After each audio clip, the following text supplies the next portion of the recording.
I must admit that when I started writing, about this topic, I thought that there would be, a lot more academic material on the topic.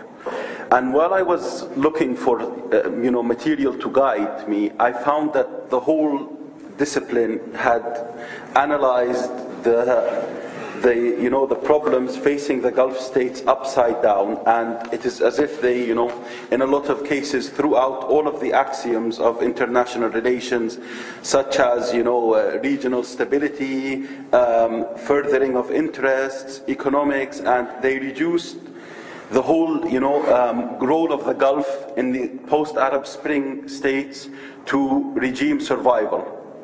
And some went as far, and this is an academic article, as to espouse the notion of double standards as a foreign policy. And so I had to basically pioneer in my own way, and re-navigate where and the steps and where things, if you see the accusations now, even on this panel itself, I apologize, Dr. Otway, but there are some truths that end up getting changed and they become the new realities, conventional wisdom. For example, the US expectations that you mentioned, the expectations of the USA, and this has now become academic literature. We are expecting the USA to do things for us. This is actually not what happened. What happened was the Gulf agreed with Britain and France and the USA that the bloodshed in Syria has gone too far, and that even though we had non-interventionist principles, and Qatar and Turkey in the beginning wanted, and Saudi Arabia wanted Assad to stabilize, he took it too far. There were humanitarian concerns that could no longer be ignored. There were chemical weapons that could be used, and indeed eventually were used. And we agreed with the USA and Europe that we would begin arming the rebels, followed by US airstrikes, topple Assad, bring back a good, strong regime to Syria, not because of democracy, but because the humanitarian cost was no longer acceptable. What happened then was that the USA left us and Saudi Arabia holding the bag when they suddenly said we have congressional limitations. Britain withdrew because their parliament didn't allow them. France withdrew, and these were not the assurances that we received in advance. And then it becomes the Qatari and the Saudi Arabian insistence on interfering in Syria, according to them, that has brought ISIS to the fore. Completely forgetting that we were allies, we were together, we decided the bloodshed was enough, and the only reason that Assad did not fall was because they withdrew on their commitments and left us holding the bag, and left us trying to contain, the powder keg that's about to explode. And so when you hear my presentation, you might think that this challenges everything that's being said so far, but because what has been said so far has conveniently ignored many aspects of the actual history of the Arab Springs, conveniently ignored many aspects of how states calculate what their regional interests are, and try to explain it in terms of regime survival or hypocrisy or intervention, as if we were the only ones who thought that Bashar al-Assad's actions were enough, and as if there were no commitments made to us by the EU or the USA. So basically, the role of all the Gulf countries in the relation to the Arab Spring was based on their protection of their national interest. All countries in the Gulf acted based on their understanding of what policies would further internal and regional stability in the end. And the actions of the Gulf states were proactive rather than reactive, were reactive rather than proactive. So we did not seek to recreate the region. We acted based on what the Arab Spring threw at us in terms of challenges. And it's been very complicated for the Gulf states to formulate the response to the Arab Spring. And the reason behind this is that the Arab Spring is fluid. So it's not actor or space specific. It spreads, it gets pushed back, moves again. Nobody knows where the next event is going to occur, in what state, and what actor is going to be responsible for this. You've seen the emergence of extremely dangerous non-state actors that were previously not part of the calculation. And the Gulf states do not have a doctrine to deal with these emergent non-state actors, like whether you agree with it or not, for the Bush doctrine in the States, which is we are going to commit airstrikes against any threat that emerges against us. There is no doctrine to deal with these things, and so they are threatened by almost all non-state actors, with the exception of Qatar not viewing the Muslim Brotherhood as the threat, but they all agree on the grounds of Hezbollah, ISIS, and the Houthis in Yemen. So, what happened in Egypt and Tunisia? The ousting of Tunisia's Ben Ali and Mubarak of Egypt brought new governments to power, and they caused regional states to fear a change in the alliance system and balance of power in the region. Saudi Arabia and the United Arab Emirates had close military and economic relations with Egypt, and were cautious of a turn of events that would at best leave them without their ally, and at worst create a regime that was allied against them. Qatar also had economic interests in Egypt, but viewed this interest in allying itself with the new Egyptian government, as it did not believe that the events of the Arab Spring could be reversed, and it viewed that returning to the previous status quo was not an option. In Syria, at the beginning of the uprising, Qatar and Saudi Arabia both preferred to maintain the status quo. The reason for this were based on the fact that Qatar and Saudi Arabia had both improved their relations with Syria over the past decade. And Saudi Arabia had also reached an important agreement with Syria regarding Lebanon. The focus of Qatar and Saudi Arabia was slowly to change policies of the Syrian regime by drawing it away from Iran and closer to the point of view of the GCC and Turkey at the time, rather than confronting it directly or seeking to overthrow it. And Qatar and Turkey sent envoys to Syria when the bloodshed started to begin, requesting the regime to meet some of the protesters' demands in order to maintain stability. For 6 months, none of the protesters' demands were met, and the violence of the regime increased. The regime's violence changed the equation for the Qataris and the Saudi Arabians due to humanitarian concerns. And i.e. they do not condone the bloodshed that's going on in Syria, and they do not want to be associated. They can no longer associate themselves with a regime that commits so much bloodshed. And there were concerns of public opinion at home. A point of no return in the Syrian and the relations between Syria, Qatar, and Saudi Arabia had been reached after calls were made for Assad to step down, and the GCC states voted to expel Syria from the Arab League.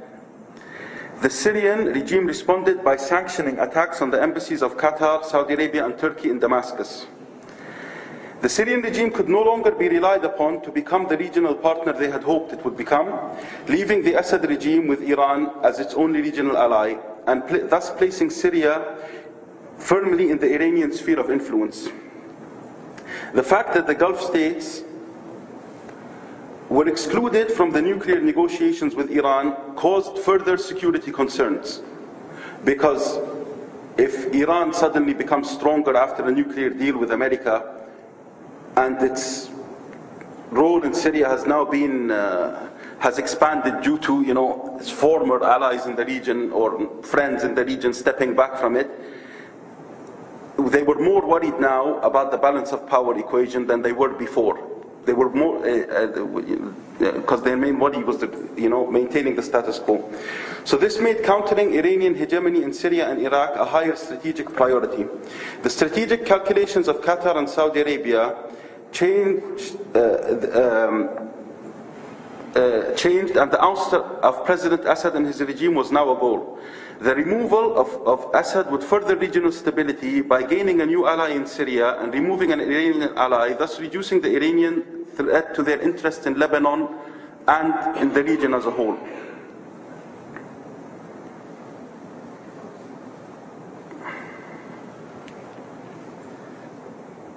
Now, the emergence of ISIS is a very important, it's the second phase of the GCC relations after the Arab Spring. And this is because ISIS shuffled all of the cards, and for the first time since the first diplomatic incident between Qatar and Egypt, the Qatari foreign minister actually met with the Egyptian foreign minister and the Saudi Arabians in Jeddah to discuss a united strategy against ISIS. And I think the emergence of ISIS also played a big role in ending the rift within the GCC states that is partly due to the view of Saudi Arabia and the UAE that Qatar is allied with the Muslim Brotherhood. Now, why is ISIS a bigger threat? ISIS is unpredictable, and their calculations for loss and gain are not the same as the calculations of loss or gain as a state. So predicting what moves would hurt it and what moves you shouldn't make because they would help it are actually more difficult. They've managed to advance at surprising speeds into Iraq. Nobody knows what would happen if Baghdad fell. And now the Gulf states have three choices in Syria, in Iraq, none of which are, very good. And they have two choices in Syria, and none of which are very good. And this drove further cooperation, and I think there will be even more cooperation in the future between the Gulf states, and each other, and eventually with Turkey. The three choices that are available now in Iraq are to either the Kurds defeat ISIS, which would bring a security threat to Turkey, which would further destabilize the region, and it would also remove potentially, Kirkuk from the hold of the Iraqi government, and that would change the oil equation in the region, and they would have a new major player and would threaten the Iraqi government supplies to Turkey. So the geopolitical implications of a Kurdish occupation of Iraqi government land, which I think is possible because I don't think they would stop at the borders of Kurdistan if they started to expand, southwards. That is not a pretty option for the GCC. The other option in Iraq is an ISIS victory, and we don't need to explain why that would be a dangerous option for the GCC. And the third option, the ISIS defeating the Iraqi government and the Kurds, and that's not a pretty option for the GCC. And the third option, which I think is what they're betting on right now, but it's not a safe bet, but we have no alternative, is that the Iraqi government defeats ISIS. The Kurdistan regional government is stabilized but stays within its agreed upon borders. But that is a dangerous option as well, because the circumstances that created ISIS were due to the Iraqi government's marginalization and the Iraqi government's paying a blind eye to the ethnic cleansing of the Sunni population and the Christian population of Iraq. And there are no guarantees that if the Iraqi government wins in Iraq now, there are no guarantees that they will take measures to stop the ethnic cleansing. Even if they wanted to, their military has proven to be ineffective, in controlling their thing. So we don't even know if they intend to, but even if they intended to, they might need maybe 10 to 15 years to actually achieve, stability that would remove the environment that creates this radicalism and gives the far-right preachers the supporters they need in their thousands. Syria, there are currently two options, and that's either the Assad victory or the victory of ISIS. I don't think any party can have a complete victory between them, which would then drag Syria into a prolonged state of civil unrest, and geopolitically, humanitarianly, it's a very, saddening thing. But the reason we only have these two options is, as I said previously, is the United States and Britain withdrew and France from their prior commitments, and they reneged on their promises to support us and decided instead to play a blame game with us and blame us for the emergence of ISIS, completely forgetting history and completely forgetting their prior commitments, which if they stuck to, we would not be talking about ISIS today. And if, they return to their senses and they realize that they should not have inflamed the fires in Syria and created this by talking more than they were willing to act, I think that both the Assad regime and ISIS can be pushed back. Now, I don't think this is going to happen. I think that this blame game will continue, terrorism, Islam, I don't know what, the relation between Islam and terrorism, blah, blah, blah. But what is the other option that we have now as the Gulf states?